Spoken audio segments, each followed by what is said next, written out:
Hello everybody, hello aspirants, कैसे हैं सबके सब। होपफुली आप सबके सब बहुत अच्छे होंगे और एक्साइटेड भी होंगे। हम लोगों को बहुत सारे मेल्स आए थे और बहुत सारे मैसेजेस आए कि सर जो ऑप्शनल बैचेस हैं और बाकी जनरल स्टडीज वगैरह के भी और ऑप्शनल के भी बैचेस कब नए नए स्टार्ट हो रहे हैं for UPSC civil services examination के लिए।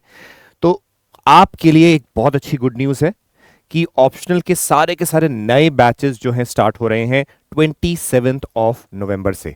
अब कौन से हैं वो सारे बैचेस? सी, ज्योग्राफी इंग्लिश में अवेलेबल है। मैथमेटिक्स अगेन नया ऑप्शनल है जो पहले था नहीं, पीडब्ल्यू ओनली आईएएस ने उसको लॉन्च करा है, वो भी इंग्लिश में अवेलेबल है। पब्लिक एडमिनिस्ट्रेशन ऑप्शनल इंग्लिश में अवेलेबल है। एंथ्रोपोलॉजी इंग्लिश में अवेलेबल है जो कि मैं लूंगा। एंड पीएसआईआर इंग्लिश में अवेलेबल है। हिस्ट्री अगेन इंग्लिश में अवेलेबल है। सोशियोलॉजी इंग्लिश, ज्योग्राफी हिंदी में भी अवेलेबल है। सोशियोलॉजी अगेन हिंदी में अवेलेबल है। पीएसआईआर हो गया and history Hindi optional, Hindi में ऑब्वियसली। तो ये सारे के सारे ऑप्शनल्स अवेलेबल हैं। अब before I go ahead and discuss आपके एंथ्रोपोलॉजी के डायमेंशन में, एक चीज याद रखिएगा। आप लोगों को इस पता होगा कि मेंस एग्जामिनेशन एक वो एग्जामिनेशन है जिससे आपकी मेरिट लिस्ट बनती है, और ये जो ऑप्शनल्स होते हैं ये 500 मार्क्स कैरी करते हैं। ये आप भी जानते हैं। इसका मतलब ये नहीं है कि जनरल स्टडीज की इंपॉर्टेंस कम है, बिल्कुल भी नहीं, वो बिल्कुल नहीं कह रहा हूं मैं। बट ये एक वो एरिया है जो अगर आप करेक्ट ऑप्शनल सेलेक्ट करेंगे तो आपकी जो जर्नी है, आपके रैंक जो आपको पाना है, जो आपको गोल अचीव करना है, वो बहुत आसान हो जाता है। तो ये बहुत जरूरी है कि आप करेक्ट ऑप्शनल सेलेक्ट करें। आराम से टाइम लीजिए, सोचिए। वीडियोस जो ये आपके YouTube चैनल्स में ओनली आईएएस के आ रही हैं, उसका रीजन ही यही है कि आप देख सकें, समझ सकें और एनालाइज कर सकें कि कौन सा ऑप्शनल है, क्योंकि लास्ट में अगर आपको रैंक पाना है तो you need to score really well in optionals में। ठीक है, so these were the optional batches that are starting. Let's begin with the anthropology का ओवरव्यू के बारे में, जो कि आज हम करने वाले हैं। देखिए, अगर मैं एंथ्रोपोलॉजी ऑप्शनल की बात करूं तो दिमाग में अक्सर ये आता है ना, एंथ्रोपोलॉजी एंथ्रोपोलॉजी, एंथ्रो है क्या, चीजें क्या है, शब्द क्या है। तो एक चीज याद रखिए, एंथ्रोपोलॉजी इज बेसिकली इंसान की स्टडी होती है। ठीक है, अब इंसान की स्टडी कैसे होती है, मैं आगे जब थोड़ा सा सिलेबस को ब्रेक डाउन करूंगा, मैं डायरेक्टली सिलेबस आपको नहीं दिखा रहा हूं, मैं आपको पार्ट्स, एक ब्रॉड क्राइटेरिया या बहुत ब्रॉड ग्रुपिंग कर रहा हूं, फिर दिखाऊंगा कि क्या क्या पार्ट्स है हमारे एंथ्रोपोलॉजी के। तो आपको एक चीज रियलाइज होगी, इंसान की स्टडी देखिए सोशो कल्चरल टाइप की भी होती है, जिस तरीके से हम रिलीजन, फैमिली, मैरिज, किनशिप, ये सारी चीजें पढ़ते हैं। वहां पे फिजिकल डायमेंशन भी होता है, जहां पे हम लोग काफी सारी चीजें लेटर से जेनेटिक्स वगैरह के बारे में पढ़ते हैं। हम आर्कियोलॉजी के बारे में भी पढ़ते हैं, जहां बहुत सारे फॉसिल रिमेन्स और कल्चरल एवोल्यूशन वगैरह के बारे में बातें हो रही होती हैं। उसी के साथ साथ लैंग्वेज के एवोल्यूशन, लिंग्विस्टिक डायमेंशन भी आ जाता है। साथ ही साथ कई अप्लाइड टाइप भी आता है। अप्लाइड टाइप जैसे फॉर एग्जांपल एंथ्रोपोलॉजी की एप्लीकेशन लेट अस डिफेंस वगैरह में। इसी तरीके से हम लोग पेपर 2 वगैरह में भी पढ़ते हैं, पेपर 1 में भी पढ़ते हैं। हमारा घूम फिर की चीज होती है, जो भी चीज इंसान से रिलेटेड है वो एंथ्रोपोलॉजी है। अब आप सोचेंगे कि सर ये बाकी डिसिप्लिन से ओवरलैप करता है, बिल्कुल करेगा। देखिए, जहां जहां इंसान से रिलेटेड चीजें हैं वो इस ऑप्शनल में आती हैं। पर आप सोचेंगे सर फिर तो बहुत सारी चीजें आ जाएंगी इसके अंदर, हैं बहुत सारी चीजें, बट एक एडवांटेज ये है, UPSC strictly adheres to the syllabus, यानी कि वो अपनी जो सिलेबस की सीमाएं हैं वो नहीं लांघता है, क्योंकि अगर वो लांघने लग जाए तो फिर वो एंडलेस हो जाता है। तो यूपीएससी रिस्ट्रिक्ट्स कि वो सिलेबस के अंदर ही रहता है, और यही सबसे बड़ी एडवांटेज भी है एंथ्रोपोलॉजी ऑप्शनल की। तो मैं सबसे पहले जो करने वाला हूं वो इस ऑप्शनल का जो सिलेबस है, पेपर 1 एंड पेपर 2, उसको एक ब्रेक कर रहा हूं एक ब्रॉड कैटेगरी में। सिलेबस में आपको बाद में दिखाऊंगा, बिकॉज अगर सिलेबस देखोगे तो बोलोगे अरे ये सब है, ये सब है, क्या है, समझ नहीं आया। उससे पहले ब्रेकअप कर लेते हैं उसको और देख लेते हैं कि कौन सी शायद जो बुक्स भी होती हैं हम क्या रेफर करते हैं। ब्रॉड आइडिया दे रहे हैं, उसको हल्का सा सुनिए। ठीक है, बिफोर वी बिगिन एक चीज याद रखिएगा, जब भी हम क्लासेस लेते हैं, when we are taking the lessons application में, हम लोग अपने बैच में, कई बार एक सवाल आता है, सर आप ये बुक्स लिखवा रहे हैं, प्लीज इस चीज को बहुत ध्यान से सुनिएगा, क्योंकि अगेन यूट्यूब में नीचे बहुत सारे कमेंट्स सेम आएंगे। अगर आप ये सुनोगे तो आपको प्रॉब्लम नहीं होगी कि सर आपने इतनी सारी बुक्स लिखवाई हैं, इसके चीज ये नाम लिखवा दी हैं, क्या हमें सारी बुक्स खरीदनी होती हैं, क्या ये सब चीजें लेनी है? मैं बोलूंगा नहीं, नहीं लेनी है।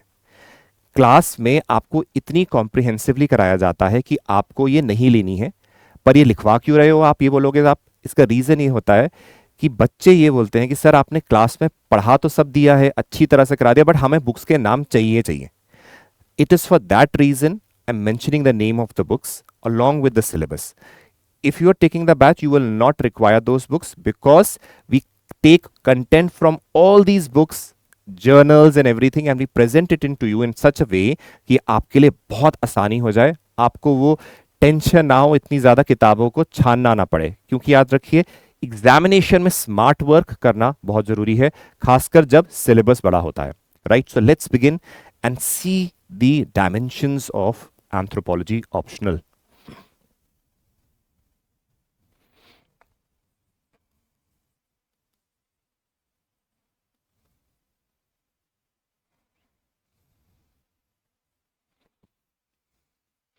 अब लाइक अदर ऑप्शनल्स सेम चीज यहां पर भी है।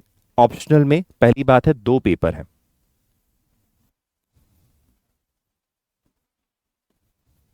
Paper 1 and paper 2। ठीक है, दोनों के दोनों कैरी करते हैं 250 marks.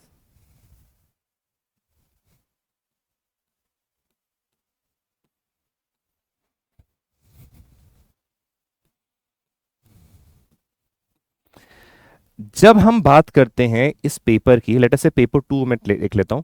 Paper 2 is Indian centric anthropology. ठीक है, यह है इंडियन सेंट्रिक और इंडिया सेंट्रिक। मतलब क्या हो गया, जैसे सवाल आएंगे, कास्ट सिस्टम हो गया, इंडियन सोशल सिस्टम हो गया, रिलेटेड टू माइनॉरिटीज हो गया, related to schedule caste, schedule tribe, tribal studies, ये सारा कुछ जो है इंडियन सेंट्रिक है। Right, so paper 2 Indian centric हो गया एंथ्रोपोलॉजिकली।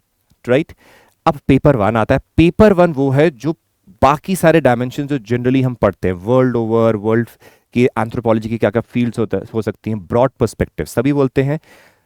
कई लोग पेपर 2 पहले करते हैं, it is their choice, but हम एडवाइस करते हैं पेपर 1 पहले करें, क्योंकि आपकी फाउंडेशन अच्छी ले होती है, फिर आपको समझने में आसानी हो जाती है पेपर 2 में भी। सो ये तो broad perspective of anthropology as a dimension है। ठीक है,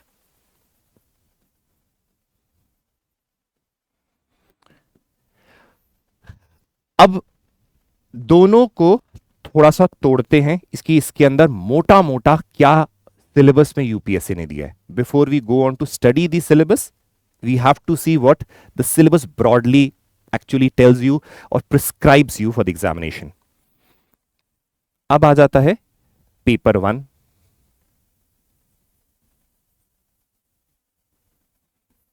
सी, जब मैं आप लोगों को ये बता रहा हूं सिलेबस और बुक्स, इसी के साथ साथ आगे आई विल बी टेलिंग यू कि किस तरीके से आप इसको मैनेज करें और आप बहुत अच्छे नंबर स्कोर कर सके। सो उससे पहले डेफिनेटली सिलेबस और इसके बारे में बताना जरूरी हो जाता है।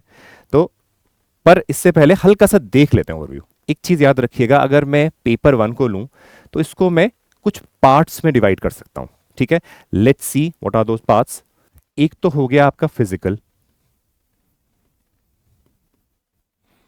या इसको कहते हैं बायोलॉजिकल एंथ्रो या एंथ्रोपोलॉजी। ठीक है, फिजिकल और बायोलॉजिकल एंथ्रोपोलॉजी कहते हैं इनको। सेकंड जो चीज है वो हमारी हो जाती है socio cultural anthropology.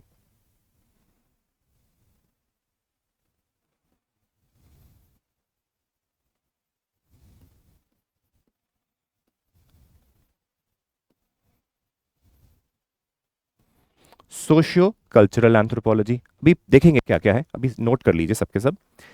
Next is archaeology, जिसको हम आर्कियो एंथ्रोपोलॉजी भी कहते हैं। आर्कियोलॉजी और आर्कियोलॉजिकल एंथ्रोपोलॉजी क्लियर, प्लीज इसको भी नोट कर लीजिए। नेक्स्ट आता है एक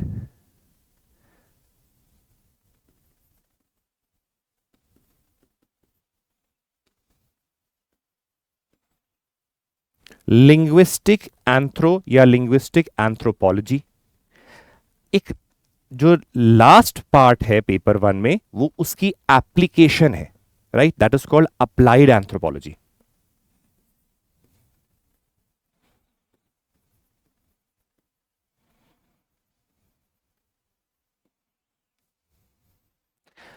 अब सबसे इंपॉर्टेंट चीज जो आप लोगों को समझनी है वो देख लीजिए।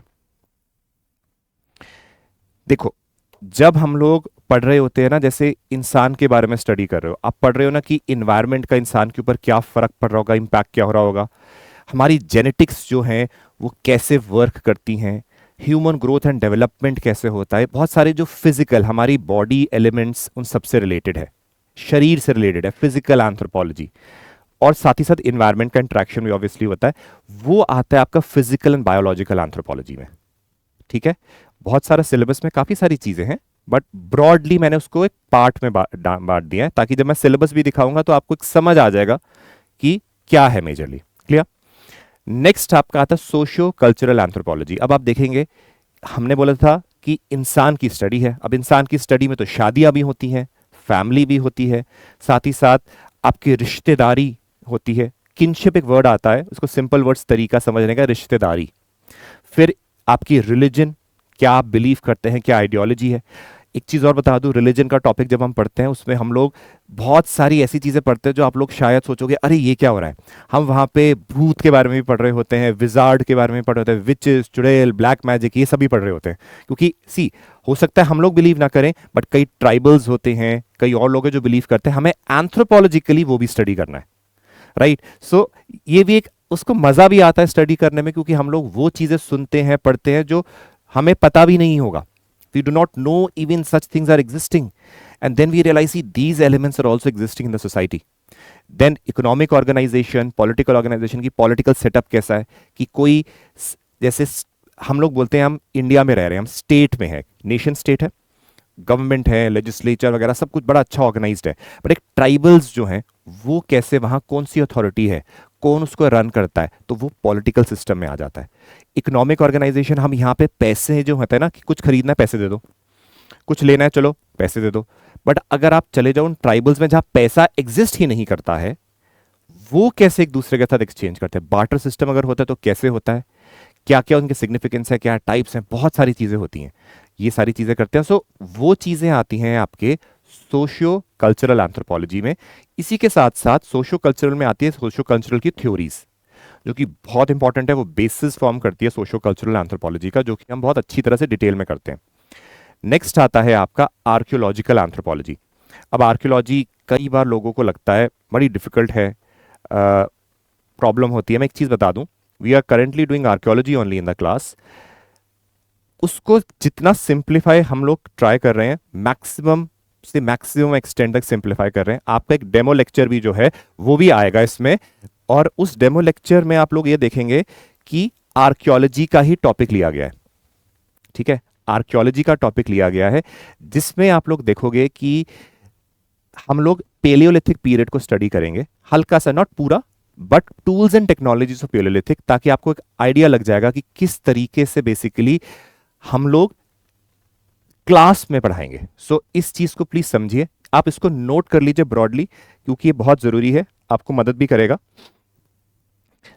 ये वाला जो टॉपिक आर्कियोलॉजिकल एंथ्रोपोलॉजी का है, इसका एक demo lecture as I mention साथ में ही आएगा, ताकि आप समझ सकेंगे कि किस तरीके से पेडागोगी एंड स्टडी कराई जाएगी। नेक्स्ट होता है लिंग्विस्टिक एंथ्रोपोलॉजी। अब आप बोलोगे ना कि भाई इंसान जो है वो कई एवोल्यूशन के दौर में इवॉल्व हुआ है, बट अब आप कभी देखोगे जानवर जो हैं वो एक दूसरे से कम्युनिकेट तो कर सकते हैं, कोई एक्शंस करेंगे, घुराएंगे, कोई आवाजें निकालेंगे, बट वो हमारी तरह बातें नहीं कर सकते।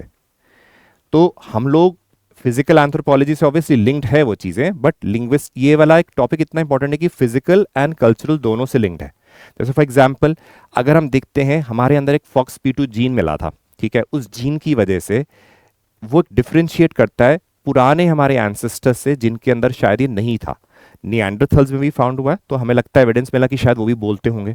तो लिंग्विस्टिक एंथ्रोपोलॉजी में हम लोग स्टडी करते हैं कि किस तरीके से लैंग्वेज का रोल है, क्या उसका इम्पैक्ट है, क्या लैंग्वेज ने कल्चर को इम्पैक्ट करा है, कल्चर ने लैंग्वेज को इम्पैक्ट करा है, कैसे एवोल्यूशन हुआ है, वो सारी चीज़ें। सो दैट मीन्स हमारा वो कल्चर और आपका फिजिकल एंथ्रोपोलॉजी का एक तरीके से मिला जुला चीज़ है जो हम लिंग्विस्टिक एंथ्रोपोलॉजी में पढ़ते हैं।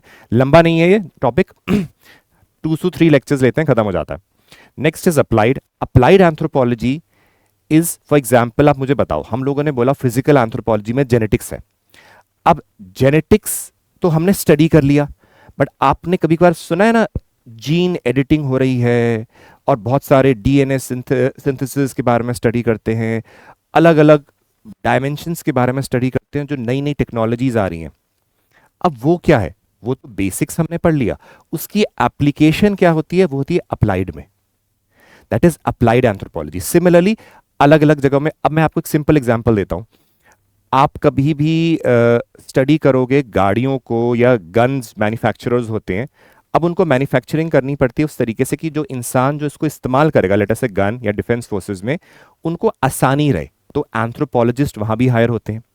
अब वैगनआर गाड़ी आपने देखी होगी, वैगनआर गाड़ी क्यों चली बहुत, अगर उसकी केस स्टडी है, क्योंकि एंथ्रोपोलॉजिस्ट ने एक चीज स्टडी करी थी कि अगर इंसान जिसकी हाइट लंबी है उसके लिए कोई सस्ती गाड़ी अवेलेबल नहीं है, तो वैगनआर एक लौती कार थी जिसकी हाइट जो थी, ऊपर रूफ जो थी, काफी ऊंचा था, तो जो लोग लंबे थे वो उस गाड़ी में फिट आ सकते थे, तो इस वजह से वन ऑफ द रीजंस था उसका बहुत ज्यादा बिकने का। इसमें एंथ्रोपोलॉजिस्ट का प्रॉपर एनालिसिस रहा था, तब वो गाड़ी मैन्युफैक्चर हुई थी। सो ये बेसिक चीजें हैं। इसी तरीके से स्पोर्ट्स में, न्यूट्रिशन में, हर चीज में एंथ्रोपोलॉजिस्ट का रोल होता है, और तभी anthropology not only as a discipline for UPSC but as a career also it is very important कि हर एक अच्छी बड़ी कंपनी में एंथ्रोपोलॉजिस्ट को इन्वॉल्व करा जाता है। क्लियर? अब ये रहा पेपर 1 का आपका ब्रॉड पर्सपेक्टिव, जो सिलेबस मैंने बांटा है। उसके अंदर ऑब्वियसली बहुत सारे सब कंपोनेंट्स है, वो सिलेबस में, पीपीटी में आपको मैं दिखा भी दूंगा, बट मोटा मोटा ये। अब नेक्स्ट चीज देखिए, अब आप लोग सोचेंगे सर कि आप बुक्स बता रहे हैं, मैं हल्का सा लिखूंगा आइडिया, ये नहीं कि आपको कुछ भी फिलहाल नहीं खरीदना, प्लीज ये समझ लीजिए।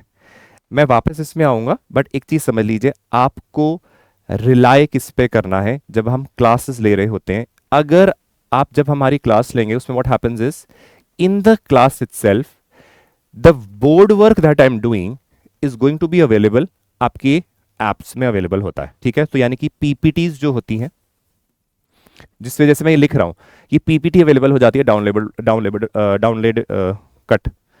एक मिनट, इस चीज को कट कर देना, एक मिनट। डाउनलोड हो जाती है पीपीटी आपकी, आप उसको डाउनलोड कर सकते हैं और देख सकते हैं। ठीक है, तो पीपीटी आपके पास अवेलेबल है। साथ ही साथ क्लास में जो हम पढ़ा रहे हैं, डिक्टेट कर रहे हैं, वो एक लेक्चर फॉर्म में है, लेक्चर इज अवेलेबल। उसी के साथ साथ क्लास नोट्स होते हैं। अब क्लास नोट्स ये होते हैं कि जो हम पढ़ा रहे हैं उसी के साथ साथ एक टीम बैठी होती है जो पूरा लेक्चर देखती है, जो हमने पढ़ाया है उसी को वो एक प्रॉपर सिस्टमैटिक फॉर्म में नोट कर कर उसमें वैल्यू एडिशन कर कर आपको नोट्स दे देते हैं। ये सारे आपके लेक्चर के साथ ये तीनों चीजें अवेलेबल होती हैं विद एवरी लेक्चर। अब आप बोलोगे कि सर इसके अलावा भी बहुत नोट्स चाहिए, तो देखो वो कॉस्ट बेनिफिट रेशियो नहीं है। पहली बात, वो कॉस्ट बेनिफिट रेशियो नहीं है, इसलिए अगर आप क्लास में फोकस करते हैं तो यही मोर देन एनफ होगा आपको बहुत अच्छे स्कोर लाने के लिए मार्क्स। उसके बावजूद अगर आप पूछते हैं कि क्या बुक्स चाहिए, तो एक चीज याद रखिए, अगर आप एंथ्रोपोलॉजी की तैयारी कर रहे हो तो आपके 2 मेजर रिसोर्स हैं जो सरकारी रिसोर्स है, ऑनलाइन फ्री हैं।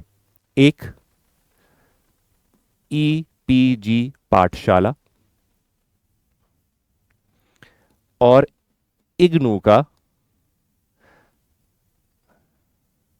अब देखिए, इग्नू का एक चीज याद रखिएगा, इग्नू का एमए एंथ्रोपोलॉजी का कोर्स होता है जिसका मटेरियल जो है ऑनलाइन फ्रीली अवेलेबल है, आप वो डाउनलोड कर सकते हैं जब आप जो जो टॉपिक कर रहे होंगे, अगर आपको एक्स्ट्रा पढ़ना ही है।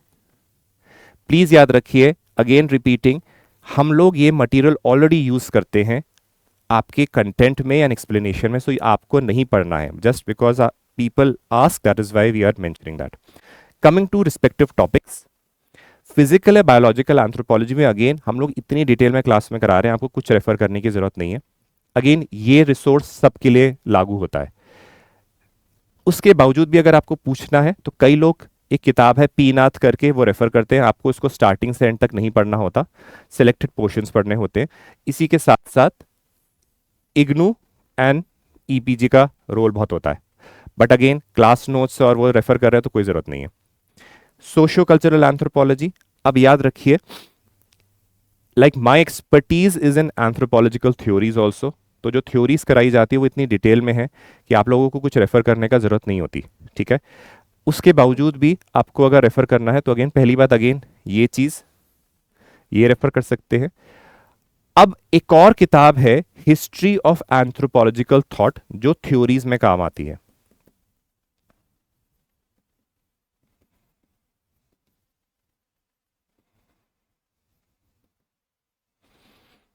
बाय गया पांडे करके हैं, अगर आप उसको रेफर करना चाहे आप कर सकते हैं, बट अगेन क्लास में इतनी डिटेल में करा रहे हैं कि आपको जरूरत नहीं पड़ेगी। आर्कियोलॉजिकल एंथ्रोपोलॉजी, अब एक चीज याद रखिए, एक ब्रह्मास्त्र वाला एडवाइस है, यूपीएससी में कभी भी इग्नू से बाहर आर्कियोलॉजिकल एंथ्रोपोलॉजी में ना आया है ना कभी आएगा, क्योंकि जिन लोगों ने इग्नू का मटेरियल लिखा है वो खुद आर्कियोलॉजिस्ट है, वो खुद पैनल में रहते हैं इन सारे दिल्ली यूनिवर्सिटीज़ वगैरह बड़ी बड़ी यूनिवर्सिटीज़ में, और वही लोग होते हैं जो जनरली इन्वॉल्व होते हैं पेपर क्रिएशन में और चेकिंग में भी, और ये अपने आप में बहुत कॉम्प्रिहेंसिव है। सो अगेन इससे बेटर रिसोर्स कुछ है नहीं। अब आप बोलोगे सर हर चीज़ तो इसके अंदर है, ये फ्री रिसोर्स है, कैसे हो रहा है? तभी बोलते हैं टारगेट और ओरिएंटेड अप्रोच रखिए, किताबें इकट्ठा नहीं करना है, ये मान लीजिए, ठीक है। Next is linguistic. Linguistic anthropology में याद रखिएगा एक किताब आती है एम्बर एंड एम्बर की, उसकी पीडीएफ जो है फॉर्म में आपको दे भी दी जाएगी, उसमें कोई प्रॉब्लम नहीं है। उसमें एक चैप्टर आता है लिंग्विस्टिक एंथ्रोपोलॉजी का, लैंग्वेज कम्युनिकेशन का, और अगेन 15 पेजेस का है। उसके बाहर कभी भी कुछ आएगा नहीं, ना आया है ना कभी आने वाला है। उसके अंदर बहुत अच्छी तरह से थ्योरीज भी दे रखी है, सेपरवुल्फ हाइपोथेसिस हो गया, या कल्चर का इम्पैक्ट लैंग्वेज में, लैंग्वेज का इम्पैक्ट कल्चर में, सारा चीज़ें बहुत डिटेल में दे रखी हैं। Plus along with it we are going to explain that in the class, so कोई इशू नहीं होगा। एक एम्बर एंड एम्बर की किताब आती है, उसमें ये बेस्ट है। और याद रखिए आपको किताब नहीं खरीदनी, पीडीएफ दे दी जाएगी आपको। Applied anthropology again same resource, IGNOU में बहुत डिटेल में, ईपीजी में बहुत डिटेल में दिया है, तो इस वजह से आपको कहीं भी बाहर जाने की ज़रूरत नहीं है कोई और रिसोर्स के लिए। तो आप लोग प्लीज़ याद रखिए, ये तब है जब आपको लगता है कि नहीं हमने तो क्लास लेक्चर पीपीटी सब कुछ का जो ज्ञान है पूरी तरह से प्राप्त कर लिया है, हम तो ब्रह्म ज्ञानी हो गए हैं, उसके बावजूद आपको बाद में जाना हो यहाँ पे, तो then you can refer. But advice यही रहेगी, स्टिक टू दीज थिंग्स, क्योंकि होता ये है यूपीएससी में गलती बच्चे क्या करते हैं, वो इतना मटेरियल इकट्ठा कर लेते हैं, इतना पाइल अप कर लेते हैं कि उसके बाद वो उस मटेरियल को देख देख के डरते हैं, अरे भाई इतना सारा मटेरियल कैसे पढ़ूंगा मैं या पढ़ूंगी, और उस टेंशन में करते करते वो कुछ भी टॉपिक नहीं कर पाते। होता ये है कि या जब आप क्लास बना रहे हैं, नोट्स बना रहे हैं, जो भी कर रहे हैं, वो उसका भी अभी टेक्निक बताएंगे आपको, डोंट वरी। जब आप ये सब चीज़ें सुन रहे होते हैं, धीरे धीरे करके करो, हर चीज़ एक साथ करोगे मैनेज नहीं होता, ये प्रॉब्लम होती है। क्लियर?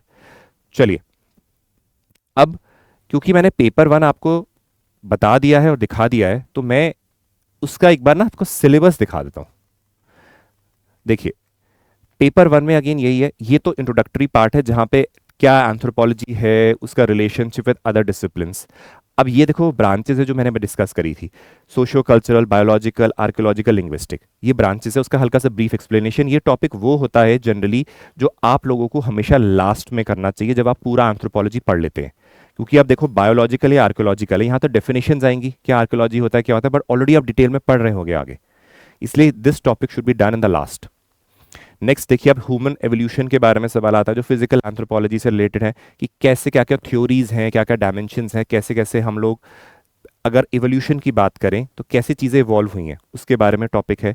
देन उसी के हिसाब से आप डार्विनियन थ्योरीज वगैरह आप देखेंगे, और बाकी बहुत सारे रूल्स आते हैं जो दिए गए हैं कई कई थिंकर्स ने एवोल्यूशन को डिस्क्राइब करने के लिए। अब जरूरी नहीं है ये रूल्स सही हों, कई क्रिटिसिज्म्स हैं इनके, हम लोगों को बाद में जब पढ़ेंगे तो देखेंगे। ब्रॉडली फिजिकल एंथ्रोपोलॉजी का पार्ट है जहां हम एवोल्यूशन के बारे में देखते हैं इनको। नेक्स्ट याद रखिएगा, बहुत सिंपल टॉपिक है, बहुत क्रिस्प है, डिटेल नहीं जाना होता, बिल्कुल सिलेबस को स्टिक करना है। मैं अभी एडवांटेजेस और डायमेंशंस भी बताऊंगा इसका। Just keep on listening to the lecture very carefully, you will gain a lot of knowledge out of it. Similarly primates, अब हम बोलते हैं ना कि हम सिंपल सेंस में ना, I am not going to technicality, बोला कि हम बंदरों से आए हैं, एक आता है ना बात। अब उसको समझने के लिए हम लोगों को समझना पड़ेगा ना हम किस तरीके से इंसान इवॉल्व हुआ। अब इंसान की स्टडी करने के लिए समझना है तो उससे पहले की चीजें भी तो समझनी पड़ेंगी। तो उसको समझने के लिए हम लोग प्राइमेट्स वगैरह को स्टडी करते हैं, कंपैरिजन बिटवीन एप्स वगैरह, मैन के बीच में क्या है, क्या चेंजेस आए, वो इस टॉपिक में कराया जाता है। ये बायोलॉजी में काफ़ी लोग पढ़ भी चुके होते हैं। But again we have to do a brief overview of all these things. इसमें से भी काफ़ी सवाल आते हैं, इंपॉर्टेंट टॉपिक है, सिलेबस से बाहर नहीं आता है कुछ। देन आप याद रखिए, अब आ जाता है जब हम प्राइमेट से आ गए थोड़ा मैन के एवोल्यूशन की तरफ। अब आप देखते हैं ना, कभी आप पढ़ते हैं होमो इरेक्टस, निएंडरथल, होमो सेपियंस, ये सारे वर्ड्स आते हैं, आप लोगों ने छठवीं सातवीं आठवीं में भी पढ़ा होगा, आगे की क्लासेस में भी पढ़ा होगा। क्या चीज़ है ये? इंसान जो अभी है हम, वो होमो सेपियंस सेपियंस हैं। ये कैसे अभी इस पोजीशन में पहुंचे हैं? Through the course of evolution. तो वो जो हमें फॉसिल्स मिलते होते हैं, डायमेंशंस, उनकी स्टडीज देखते हैं कि कैसा कैसा कल्चर रहा था, उसके बेसिस पे हम लोग ये टॉपिक पढ़ते हैं यहाँ पे, ठीक है, इंसान का एवोल्यूशन के डायमेंशन से। फिजिकल एंथ्रोपोलॉजी का पार्ट है। देन अगेन ये टॉपिक है जीन्स, सेल के बारे में, कि सेल क्या है, डीएनए क्या है, थोड़ा बहुत फिजिकल एंथ्रोपोलॉजी का पार्ट अगेन। अब ये है आपका आर्कियोलॉजिकल डायमेंशन। आर्कियोलॉजी में होता है आपकी डेटिंग मेथड्स। डेटिंग मेथड्स यानी कि होता है ना रेडियो कार्बन डेटिंग या वगैरह, अलग अलग मेथड्स होता है, कैसे कि कोई चीज़ मिली है कितनी पुरानी है। तो वो डेटिंग के मेथड्स होते हैं, absolute dating and relative dating, वो हम 8.1 ए में करते हैं। और बाकी ये कल्चरल पीरियड्स है, पेलियोलिथिक, मीसोलिथिक, नियोलिथिक। जैसे नियोलिथिक है वो टाइम जब एग्रीकल्चरल स्टार्ट हुआ। अब ये वर्ड लिथिक आ, लिथिक का मतलब होता है स्टोन, किस तरीके के स्टोन टूल्स इस्तेमाल हो रहे थे, उसी की तरीके से अलग अलग, copper bronze age, iron age. तो ये सारी कल्चरल फेजेस हैं जो हम स्टडी करते हैं आपकी आर्कियोलॉजी में, ठीक है। नेक्स्ट अब आ गया सोशो कल्चरल एंथ्रोपोलॉजी का पार्ट, जहां हम कल्चर क्या है, सोसाइटी क्या है, मैरिज क्या है, उनके अलग अलग डायमेंशंस, फैमिली क्या है, किनशिप क्या है, economic organisation, political organisation, religion और थ्योरीज, ये आपकी होती हैं। ये वाला पार्ट था आपका सोशियो कल्चरल एंथ्रोपोलॉजी का जो मैंने आपको बताया था। Next again cultural language communication, ये वही है जो लिंग्विस्टिक एंथ्रोपोलॉजी को डिनोट करता था। साथ ही साथ अब आए मेथड्स थोड़े बहुत, ये अगेन सोशियो कल्चरल में ही आता है। चीज़ है कि आप लोग कहीं जा रहे हो और आप as an anthropologist, like anthropologist कहीं जा रहा है, वो बताता है ना कि यहाँ पे इस तरीके की मैरिज है, इस तरीके की फैमिली है। कैसे बताता है? वो कुछ ना कुछ मेथड्स यूज कर रहा होगा, हो सकता है उनसे बात कर रहा होगा, हो सकता है कुछ नोट कर रहा होगा। तो क्या क्या मेथड्स इन्वॉल्व होते हैं वो यहाँ पर डिस्क्राइब करते हैं, ठीक है। नेक्स्ट अब आगे अगेन फिजिकल एंथ्रोपोलॉजी का पार्ट देखिए, जेनेटिक्स। जेनेटिक्स एक बहुत इंपॉर्टेंट रोल है। Before I just give an overview, remember यहाँ पे आप लोगों को डरना नहीं है। ये आप लोगों को जब मैं स्टडी कराऊंगा जेनेटिक्स, वो ऐसे होगा कि जैसे क्लास 7th 8th का बच्चा है, उसको बेसिक सेल बता रहे हैं, उसके बाद धीरे धीरे करके उसका स्टैंडर्ड रेस करा जाएगा। और आपको यहाँ पे बहुत बड़ी बड़ी चीज़ें कोई नहीं पढ़नी है। You don't have to qualify कोई नीट का पेपर या आपको कोई मेडिकल का पेपर नहीं देना है। आपको एंथ्रोपोलॉजी पढ़नी है, उसमें सिलेबस रिस्ट्रिक्टेड है, बेसिक चीज़ें पढ़नी है, दैट इज इट। और वही सवाल आता है, हो सकता है लैंग्वेज हल्की सी चेंज हो, उससे ज़्यादा कोई भी प्रॉब्लम नहीं होती है। ये यूपीएससी को भी पता है। वो मेडिकल साइंस का ऑप्शनल अलग है और एंथ्रोपोलॉजी अलग है, so they can not mix that, right.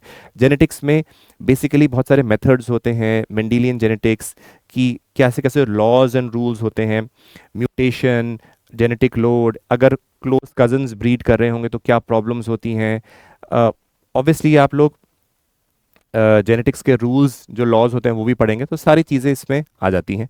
Then क्या क्या बीमारियां हो सकती हैं, प्रॉब्लम्स हो सकती है, क्रोमोसोमल एबेरेशन में हम स्टडी करते हैं। देन उसका एप्लीकेशन अगेन रेसिज्म में आता है। रेस होता है ना, जब हम कभी कभी वर्ड पढ़ते हैं, मोंगोलॉइड्स, कोकोजॉइड्स होता है, नीग्रोइड्स वर्ड आते हैं, रेसेस हैं। ये तो रेस हो गया। रेसिज्म क्या है? जब हम डिस्क्रिमिनेट करते हैं लोगों को रेस के ऊपर, तो उनके डायमेंशंस, उसके पीछे जेनेटिक कारण क्या है, और एक क्यों मिथ है कि हम लोग सारे इंसान लोग सब सेम ही हैं, हल्का सा variation due to certain adaptations हुआ है। तो हम लोग वो सारी चीज़ों को भी स्टडी करते हैं। उसी हिसाब से ये HLA ट्रांसफरेंस, ब्लड एंजाइम्स, थोड़ा सा ये बिल्कुल एक एक पेज पता होना चाहिए। डायरेक्ट सवाल आता है, और आप डायरेक्ट आंसर लिखना है। डिफिकल्ट नहीं है, I am again telling you, I am my self a software engineer, but हम लोग बायोलॉजी, हमें भी डर लगता था पहले कि कैसे होगा, बट डिफिकल्ट नहीं है, प्लीज बात मानिए इस चीज को, ठीक है।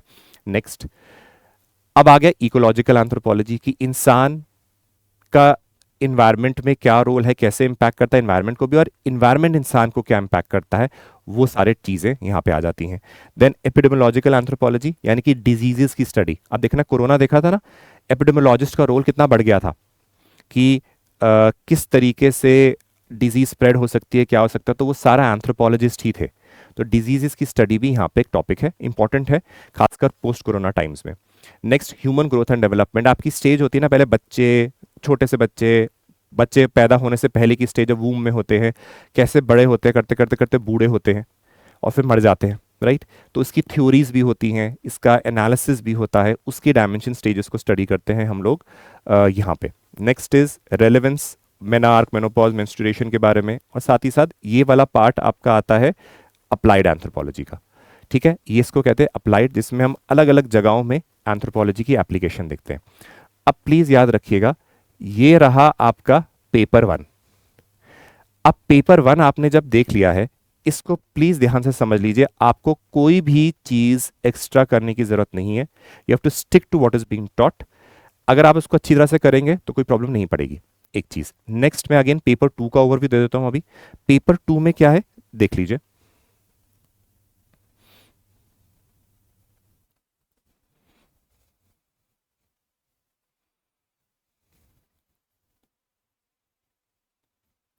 सी पेपर टू में अगेन मैं कुछ पार्ट्स में डिवाइड करा, ये यूपीएससी डिवाइड एज सच नहीं करता है, ये मेरे साइड से मैंने अपने आप डिवाइड करा उसको समझने के लिए, ताकि आप लोग ध्यान से समझ सकें इसको। पहला चीज, archaeological part, socio cultural part,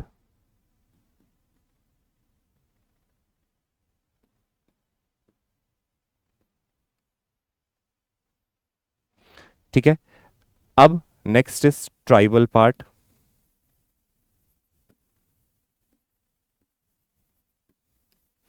और एक नेक्स्ट चीज है जिसको मैं मिसलेनियस कह देता हूं, कि बाकी सारे टॉपिक्स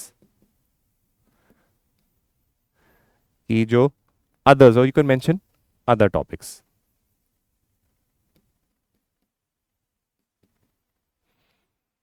अब देखो, आर्कियोलॉजी क्या है, जो पार्ट हमने वो मीजोलिथिक, नियोलिथिक वगैरह वर्ल्ड का पढ़ा था, वही चीज इंडिया के पर्सपेक्टिव में पढ़ते हैं।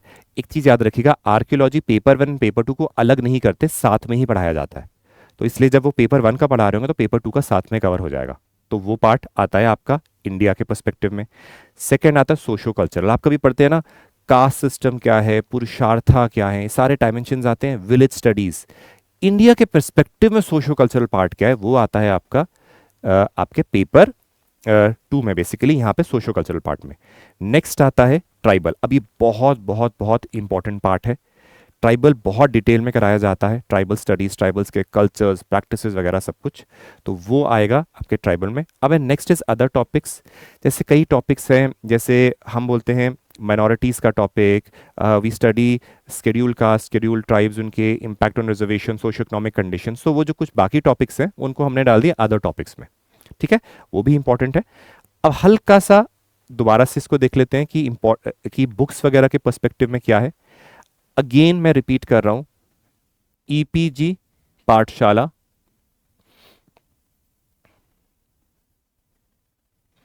And IGNOU MA,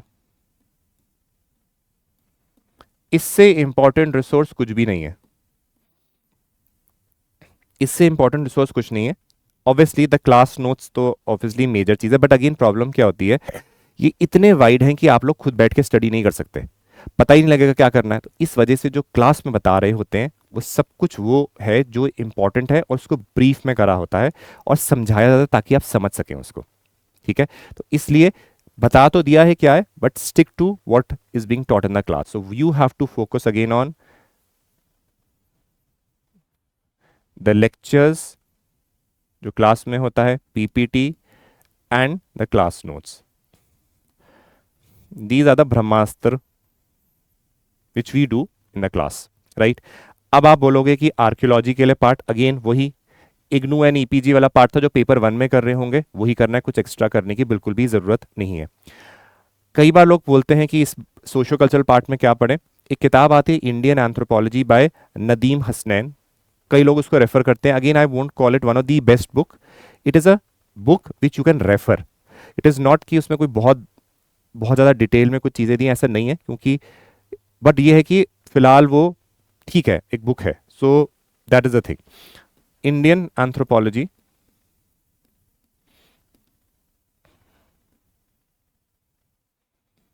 bye Nadeem Hasnain,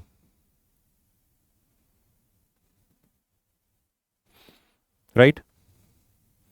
ये उसी तरीके से जब हम ट्राइबल में आते हैं, ट्राइबल इंडिया,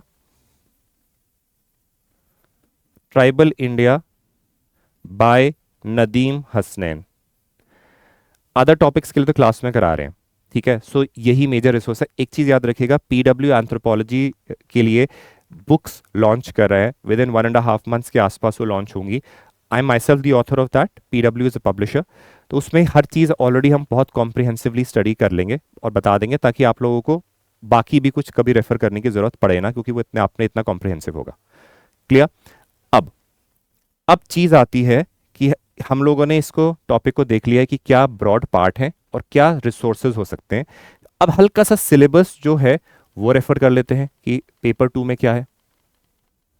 देखिए, पेपर 2 में अगेन आप देखोगे वही मीजोलिथिक नियोलिथिक वगैरह वर्ड मेंशन है जो पेपर 1 में थे। तो चीज ये है कि सेम चीज विद रिस्पेक्ट टू इंडिया पढ़ना है, तो हम साथ में पढ़ चुके होंगे। अगेन ये वाला पार्ट, ये एवोल्यूशन का पार्ट एंड एथनो आर्कियोलॉजी, ये आर्कियोलॉजी का पार्ट जब पेपर 1 कर रहे थे साथ में कर लेते हैं। अब नेक्स्ट आता है सोशो कल्चरल पार्ट की डेमोग्राफी क्या है। आप खुद देखोगे traditional Indian social structure, Karma, पुरुषार्थ, आपका वर्ण आश्रम, ये वगैरह सारी चीजें सोशो कल्चरल पार्ट में आ जाती हैं। Caste system, secret complexes, religion के इम्पैक्ट हमारी सोसाइटी में, अलग अलग थिंकर्स का जो रोल है वो, इंडियन विलेज, माइनॉरिटीज। अब माइनॉरिटीज वगैरह को उस मिसलेनियस वाला टॉपिक था ना, वहां डाल दिया गया था, क्योंकि वो स्पेसिफिकली डालने को तो सोशो कल्चरल का भी पार्ट है, बट थोड़ा सा अलग, क्योंकि उसको हम थोड़े अलग पर्सपेक्टिव से भी देखते हैं, ठीक है।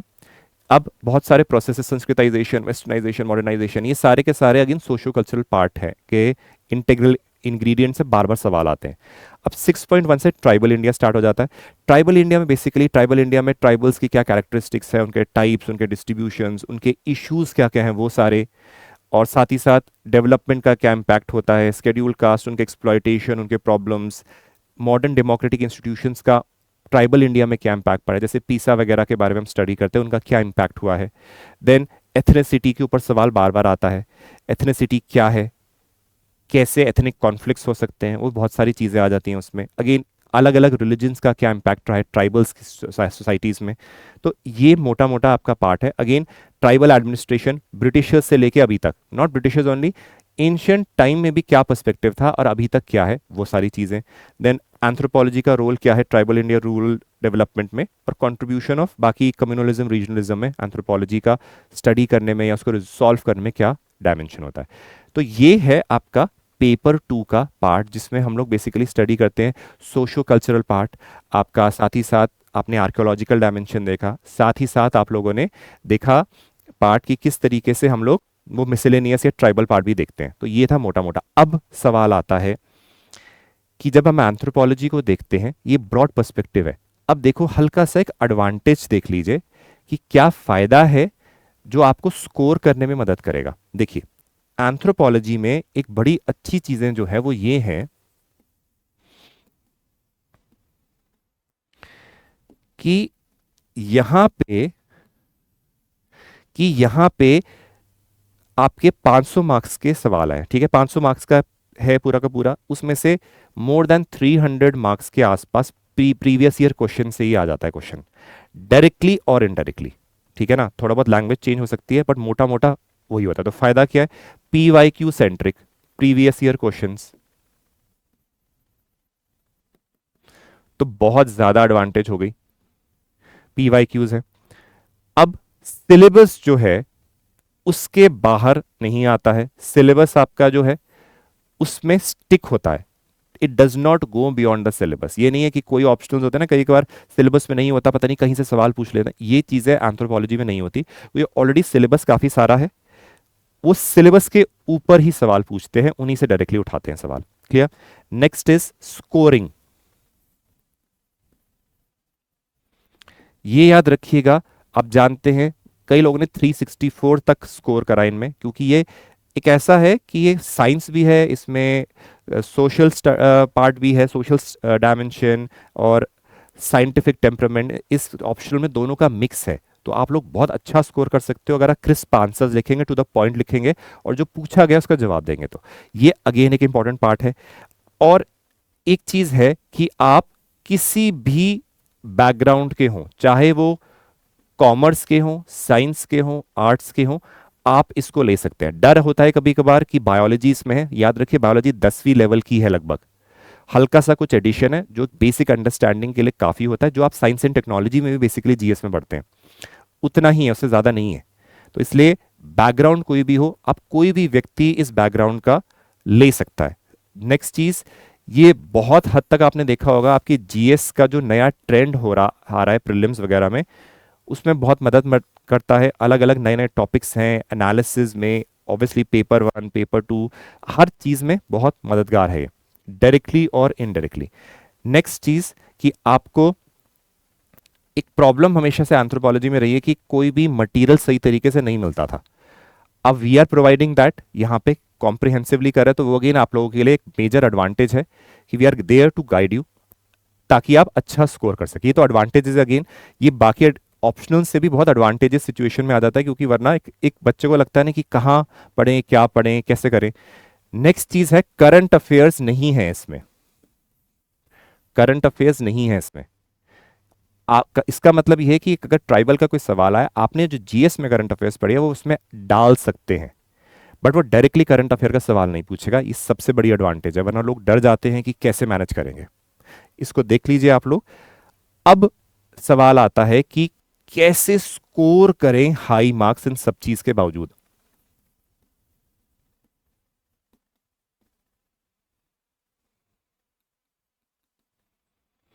एक चीज याद रखिए, सब लोगों को एक चीज समझने की जरूरत है। एंथ्रोपोलॉजी में आपने एक चीज देखी कि सिलेबस से बाहर नहीं आता, मैंने बताया। अगर सिलेबस से बाहर नहीं आता, सिलेबस से उठा उठा के सवाल डालते हैं, तो उससे यह होता है कि आपको पता है कि किस तरीके के सवाल आएंगे, और मेजरली पीवाईक्यू से आ रहे हो तो आपको यह भी पता है कि कौन से क्वेश्चंस आएंगे, एक पता लगता है आइडिया, क्योंकि सिलेबस से बाहर आना नहीं है और पीवाईक्यू सेंट्रिक है। तो उसकी वजह से अगर आपके नोट्स अच्छे बने हुए हैं, अगर आपके नोट्स अच्छे हैं और आपने बहुत अच्छी तरह से उसे बनाया है, तो आपकी वो ऑब्वियसली कंटेंट वाइज आपकी एडवांटेज हो जाएगी। तो गुड क्वालिटी नोट्स बहुत इंपॉर्टेंट है। अब आपका आएगा कि इसका मतलब क्या हुआ। देखो, अब आप बोलोगे सर ये तो आप दे ही रहे हो, मैंने बोला बिल्कुल ठीक है मैं दे रहा हूं, क्या क्या और हो सकता है वो भी समझिए। क्वालिटी नोट्स यानी कि हम क्लास में तो काफी डिटेल में करा रहे हैं। प्रॉब्लम ये नहीं है कि आपके पास हम जो दे रहे हैं उस नोट्स वो अब बहुत सफिशिएंट है, मोर देन सफिशिएंट है बहुत अच्छा स्कोर करने के लिए, बट धीरे धीरे करके जैसे सिलेबस बढ़ता रहेगा आपके आंसरों का, जब हम क्लास में पढ़ाते हैं तो बहुत सारे नोट्स बढ़ते रहेंगे। इंपॉर्टेंट ये है कि गुड क्वालिटी नोट्स के साथ साथ आप जब क्लास में जो हम पढ़ाया जाता है नोट्स देते हैं उसको रिवाइज करें बार बार और उसको शॉर्ट करें। जो हम देना समझ लीजिए वो मैक्रो नोट्स हैं, मैक्रो को रिवाइज 3-4 बार करके माइक्रो बनाओ, उसको 3-4 बार रिवाइज करके नैनो नोट्स छोटे करो। ये होता है तरीका, good quality notes plus brief करना, उसकी लेंथ को शॉर्टन करना, वो आपको अपने साइड से करना पड़ेगा।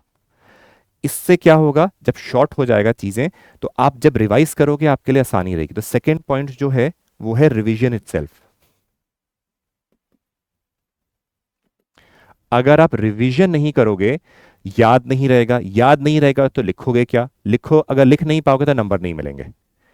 तो यही उसूल है, ये सिर्फ जीएस या सिर्फ एंथ्रो का नहीं है, जीएस का भी सेम है, हर सब्जेक्ट का सेम चीज है।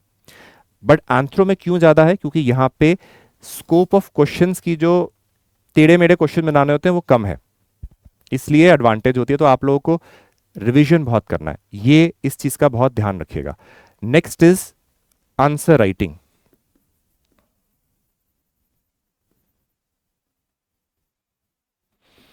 देखिए आंसर राइटिंग एंड स्ट्रक्चरिंग, जब आप ये नहीं कि पहले दिन कुछ पढ़ा नहीं आंसर राइटिंग करने लगे, वो सेंस नहीं बनाता है। आपने कोई टॉपिक पढ़ लिया है, लेट अस से आपने प्राइमेट्स पढ़ लिया है, ठीक है, प्राइमेट्स पढ़ा आपने, क्लास में जो हो रहा है वो रिवाइज करा, एक दो बार पढ़ा, तीन बार पढ़ा, समझ में आया, पीवाईक्यूज खोलो। पीवाईक्यूज क्लास में भी कराए जाएंगे, ऐसा नहीं है, आप उसको देखोगे किस तरीके से स्ट्रक्चरिंग होती है। मैं क्लास में हर टॉपिक के बाद पीवाईक्यूज करवाता हूँ, उसकी स्ट्रक्चरिंग करवाता हूँ कि आपका दिमाग कैसे चलना चाहिए। आपने वो 2 3 4 या 5 पीवाईक्यूज मैंने बोर्ड में कराए, वो देख लिए। अब आप खुद पीवाईक्यूज देखो जो कराए गए हैं, कोशिश करो जो आपने नॉलेज गेन करी है उसके बेसिस पे क्या लिखा जा सकता है। स्टार्टिंग में डिफिकल्टी होगी, नंबर भी नहीं आएंगे और समझ भी नहीं आएगा। कभी आप टेस्ट के लिए मुझे दोगे चेक करने के लिए, जब तो मैं हो सकता है बहुत कम नंबर आए उसमें, बहुत पॉसिबल है। बट आप लोगों को बार बार कोशिश करनी है कि हम लोगों को बेस्ट, अपने बेस्ट, बेस्ट तो कुछ नहीं होता, ये मेरा मतलब है कि इंप्रूव करना है। आप इंप्रूव करिए धीरे धीरे। आंसर राइटिंग एक ऐसी चीज है जिसको कुछ भी नहीं आता, वो भी स्किल की तरह है, इसको इंप्रूव करा जा सकता है। इस वजह से मेंस में लास्ट में लिखना तो आंसर ही है, अगर वही स्किल ही नहीं आती होगी तो मार्क्स कैसे आएंगे। तो ये अगेन है क्वालिटी नोट्स रिवीजन, ये जब होता है उसके बाद जाके आपके बनते हैं आंसर राइटिंग का स्किल, ठीक है। चलिए नेक्स्ट आता है प्रेजेंटेशन।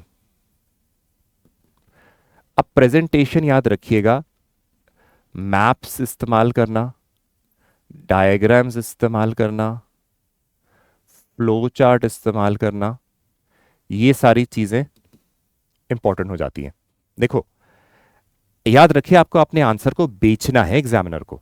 आपने बहुत नॉलेज गेन कर ली, बहुत किताबें पढ़ ली, सब कुछ पता है और सब कुछ लिख दिया पेपर में, जरूरी नहीं है मार्क्स मिले अगर आपका प्रेजेंटेशन ठीक नहीं। प्रेजेंटेशन का मतलब सिंपल वर्ड्स में ये है कि जब आपका कोई आंसर देखे वो देखने में अपीलिंग हो, अलग हो।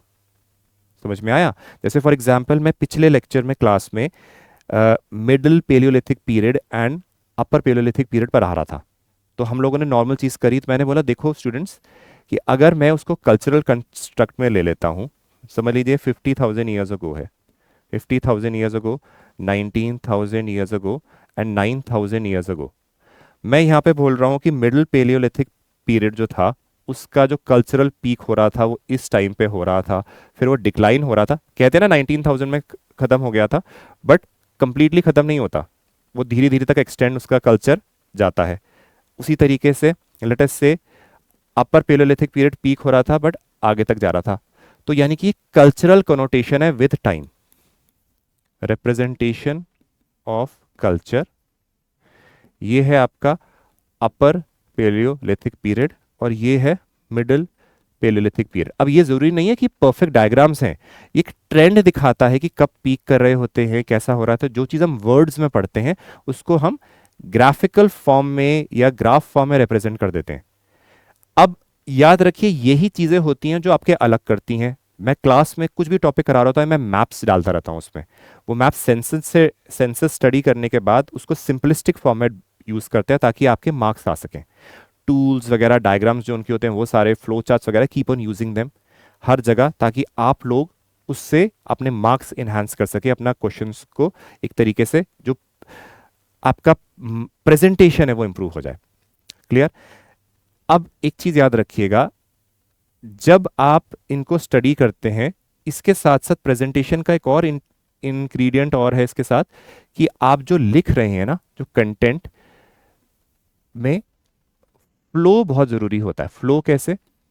देखिए जब आप इंट्रोडक्शन लिख रहे हैं कोशिश करिए इंट्रोडक्शन में कोई थिंकर वगैरह मेंशन है। जैसे हमने सोशो कल्चरल थ्योरीज पढ़ा था, थ्योरीज पढ़ी थी, थिंकर इस्तेमाल कर लीजिए। आर्कियोलॉजी में है तो कोई साइट वगैरह के कोई थिंकर्स ने कुछ मेंशन करा है या कोई डेट वगैरह है वो मेंशन कर लीजिए। तो फ्लो, बॉडी में सारा कंटेंट वगैरह सब मसाला जो होता है वो आएगा एंड कंक्लूजन में आपको कंक्लूड करना है। तो फ्लो अगेन बड़ा इंपॉर्टेंट होता है जब आप आंसर राइटिंग कर रहे होते हैं, ये अगेन इंपॉर्टेंट डायमेंशन है। नेक्स्ट आपका आ जाता है टेस्ट्स। मेरी एक रिक्वेस्ट आप लोगों को है, ये नहीं कि इमीडिएटली टेस्ट देने लग जाओ। कई लोग होते हैं जो कोर्स स्टार्ट करानी है टेस्ट सीरीज पहले ले लेते हैं, ये सब नहीं करना चाहिए। पीडब्ल्यू में हम लोग हर चीज़ बड़े अफोर्डेबली करा देते हैं, इसका रीज़न ही यही होता है कि स्टूडेंट को एजुकेशन एक अफोर्डेबल प्राइजेस में मिले, चीप नहीं है, याद रखिएगा, इसको गलत मत समझिए। I am taking the anthropology lecture, आपके सामने हूँ, इसी तरीके से बाकी ऑप्शनल भी बहुत एक्सपर्ट्स ले रहे हैं। We are giving you quality education at affordable prices. Affordable prices होती है कि बच्चों को सेंट्रिक, स्टूडेंट सेंट्रिक लेके हम उनके प्राइसेस कम करें, चीप नहीं है वो।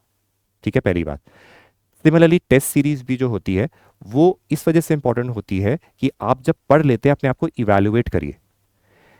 जब आप कोर्स लेते हैं, कोर्स के अंदर ही 10-12 से ज़्यादा test already free of cost दिए जाते हैं। ठीक है, 10 से 12 फ्री ऑफ कॉस्ट दिए जाते हैं। उसके अलावा also will be having test series, जिसमें हम लोग बेसिकली आपको एक प्रोवाइड करते हैं कि आप लोग बेसिकली उसको अपनी जो अपने आप को टेस्ट करना चाहे वो टेस्ट कर सकते हैं। That is again a major thing that we have to do, and you from your end have to evaluate yourself. तो टेस्ट जरूरी होते हैं। ये पहले की बात, तो जो आप कोर्स लेते हैं उसके अंदर जो इतने सारे टेस्ट हैं उनको दीजिए, नहीं देंगे कोई फायदा नहीं है कुछ करने का। फिर उसके बाद भी जो टेस्ट सीरीज होती है जो लेते हैं, जब आप चीज़ें कर लेते हैं कोर्स वगैरह, वो भी यूज़ करिए ताकि आप अपने आप को चेक कर सके, अपनी कमियों को इम्प्रूव कर सके। ये मेजर चीज़ें हैं। उसी के साथ साथ मैंने PYQs बताए थे। प्रीवियस ईयर क्वेश्चंस को जितना हो सके प्रैक्टिस करिए, जितना ज़्यादा हो सके उनको स्ट्रक्चर करिए। क्लास में और बताया जाएगा डिटेल में कैसे होते हैं। और साथ ही साथ एक चीज़ याद रखिए, सिलेबस तो आपके सामने छपा होना चाहिए जहाँ बैठ के पढ़ते हो, ताकि सिलेबस याद रहे। याद रहेगा तो चीज़ें भी याद रहती है। ठीक है, सो ये तरीके हैं जिससे आप बहुत ज़्यादा अच्छे मार्क्स स्कोर कर सकते हो। ठीक है, अब मैं एक चीज़, अगेन ब्रॉड ओवरव्यू आप लोगों ने देखा ही था, मैं एक चीज़ आपको फिर एक लास्ट में बता रहा हूँ। देखिए, we are not here to sell you some product सिर्फ, नहीं। ये तो ऑप्शन है आपको, आप लेना चाहें, आपको अच्छा लगता है आप लीजिए। उससे ज़्यादा इंपॉर्टेंट है हम यहाँ पे मेंटर करने के लिए आपको। जो ऑप्शनल आपको अच्छा लगता है, अगर आपको कोई ऑप्शनल अच्छा लगता है कोई और, बिल्कुल लीजिए। आपको जोन सा करियर अच्छा लगता है वो चूज करिए। कुछ नहीं है ऐसा जो, क्योंकि सेटिस्फैक्शन इंपॉर्टेंट होती है। ठीक है ना। तो एंथ्रोपोलॉजी इन ऑप्शनल्स में से एक ऑप्शन है जो आप चूज कर सकते हैं। I will be taking the lectures of anthropology, और I personally believe that at a personal level also मैं हमेशा क्या करता हूं, जबकि बच्चों के आंसर्स उनसे ले ले क्वेश्चन दे देते हैं, उनको आंसर्स अपने लेवल में इवैल्यूएट करके देते हैं, जो कि हमारा कोर्स का पार्ट नहीं है, but from my end I do, even certain other people also like Bharat sir वगैरह है वो भी करते हैं। So we are putting our effort ताकि आपको एक करेक्ट डायरेक्शन मिले, करेक्ट नर्चरिंग हो और आप भटके ना। ये बहुत ज़रूरी होता है, क्योंकि एग्जामिनेशन ऑफ सिविल सर्विसेज में ना उसको हाइप तो बहुत ज़्यादा करा होता है और बच्चे बहुत ज़्यादा मिसगाइड हो जाते हैं। और मिसगाइडिंग की वजह से बेचारे not only this waste their money, they waste their precious time and the precious youth.